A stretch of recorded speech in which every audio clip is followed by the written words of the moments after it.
I am Peter Romano. I am running for the City of St. Augustine for Commission seat number 3 and for mayor. And I come to you from the neighborhood that I live in, which is Lincolnville. I've been a resident here for 6 years, and I've come across the aspects of making this city a much more livable city through a number of different issues. One, I am in favor of and certainly supporting the issue of having vibrant neighborhoods. I live in a neighborhood that has come many long ways from what it was to what it is right now. But yet we still have a lot of problems here. Our streets, to some extent, are in terrible shape. Our curbs are deteriorating. And there is an element of trash that has come here that sometimes doesn't get cleaned up. I believe that a city is balanced by its neighborhoods, and that each neighborhood has to be of a proportion that it is serving not only the city, but serving its residents. The other issues that I'm bringing to the table this year is a sense of what I believe is the better way to govern this city, which is by direct representation. Our city currently has all of its commissioners at large, meaning they don't have a place that they're accountable for. And so I believe that we change our method of governing the city by electing people to represent different districts of the city. And those folks then come to the city table and are directly representing the interests of that specific district or neighborhood, and yet at the same time working together to keep the city in a forward-thinking direction. The only person that should be at large is the mayor. And I believe that we can go through this transition from the current at-large, which is not serving the people, to something that will be directly representing and benefiting all of the elements of the city. The third thing I come upon is to evoke the necessity for doing long-term comprehensive planning.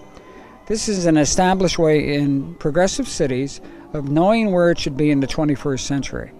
The city, as historic as it is, has not in any current time looked at where does it want to be in the 21st century from the standpoint of its cultural identity, to the needs of the infrastructure needs that has to be in the city, and then eventually looking at what is the economic elements that will make the city vital. I believe I come from a background that has seen this done and done well, and I believe it can be easily adapted here in our city. I plan to be concerned with all of the issues of our neighborhoods, but certainly to the issues of the infrastructure of the city. We're currently experiencing a lack of dialogue with one of our most elementary parts of the city, which is our fire department. They are in the process of getting involved in their union negotiations, and over the last 2 years we have collected a special tax for the fire department, in which they have explained to me that they haven't received the money that they were entitled to. I plan to represent them whether I'm elected or not, and help them understand what the issues are facing the city, and to recognize that they are our first responders. And I certainly don't expect, and they don't expect, to be given ultimatums about take it or leave it, because they don't deliver their service that way. They rush into our buildings, they get us when we're in need of ambulance assistance, and these are the people that should come and be treated as if they were the respect of the city, and that we respect these people who put their lives on the line for us every day. There are many issues to the city about fiscal accountability and responsibility that has gone unchecked. We spend money on wasted programs that don't deliver what they promise to deliver, and yet we are involved in not having enough money to repave our streets. I believe that these are important issues that face the city right now and can no longer be delayed. I believe I represent the people of the city rather than any special interest. I'm a totally disabled veteran.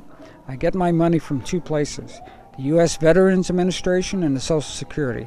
So I have no interest economically in the city other than to make it the best place it can be in the 21st century. I thank you for your time. Remember in this city that it's very important to recognize the issues that are facing in front of it. If you love St. Augustine enough, you should be able to fix it. My website is romanocampaign@hotmail.com. Thank you very much, and I will answer your questions that you email to me. Thanks again. Bye-bye. My name is Bob Smith, and I live on Palmer Street in the city of St. Augustine in the western portion of the city. And I have an issue with the City Commission as it relates to the Water Department, that our city water department has a surplus each year of over $1,200,000.